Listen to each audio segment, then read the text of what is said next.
ನಿಜವಾದ ಅಪಮಾನ ಯಾವುದು? ಇಲ್ಲಿ ನಿಮಗೆ ಡಾಕ್ಟರ್ ಗುರುರಾಜ್ ಕರಜಗಿಯವರು ಹೇಳಿದ ಮಾತನ್ನು ನೆನಪಿಸುತ್ತೇನೆ.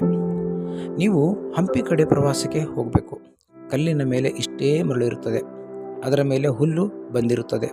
ಅದು ಬದುಕೋದು ಎಷ್ಟು ಹೊತ್ತೇನೋ. ಜೋರಾಗಿ ಮಳೆ ಬಂದರೆ ಸಾಕು, ಮರಳು ಕೊಚ್ಚಿಕೊಂಡು ಹೋಗುತ್ತದೆ.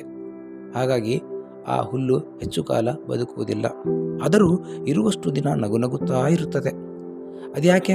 ಮಲ್ಲಿಗೆ ಹೂವು ಬದುಕುವುದು ಕೇವಲ 12 ತಾಸು. ಸಾಯಂಕಾಲ ಹೊತ್ತಿಗೆ ಒಣಗಿ ಹೋಗುತ್ತದೆ. ಆದರೆ ಒಂದು ದಿವಸದ ಮಲ್ಲಿಗೆ ತಾನಿರುವುದು ಕೇವಲ 12 ಗಂಟೆ ಎಂದು ಬೇಸರ ಮಾಡಿಕೊಳ್ಳುವುದಿಲ್ಲ.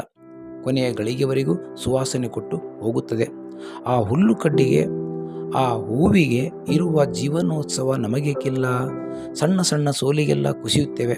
ಅಂಕ ಕಡಿಮೆ ಬಂತೆಂದು ಆತ್ಮಹತ್ಯೆ ಮಾಡಿಕೊಳ್ಳುವುದು, ಮನೆ ಬಿಟ್ಟು ಓಡಿ ಹೋಗುವ ಮಕ್ಕಳನ್ನು ನಾವು ಇಲ್ಲಿ ನೋಡುತ್ತಿದ್ದೇವೆ. ಸೋಲು ಸೋಲಲ್ಲ, ಅದೊಂದು ಘಟನೆ ಅಷ್ಟೇ. ಆದರೆ ಸೋತಾಗ ಎದ್ದು ನಿಲ್ಲುವುದಿಯಲ್ಲ, ಅದು ನಿಜವಾದ ಜಯ. ನಾವು ದೊಡ್ಡವರ ಜೀವನವನ್ನು ನೋಡಬೇಕು. ಸಾಕಷ್ಟು ಬಾರಿ ಸೋತಿದ್ದಾರೆ. ಸೋಲುವುದು ನಿಜವಾದ ಅಪಮಾನ ಅಲ್ಲವೇ ಅಲ್ಲ.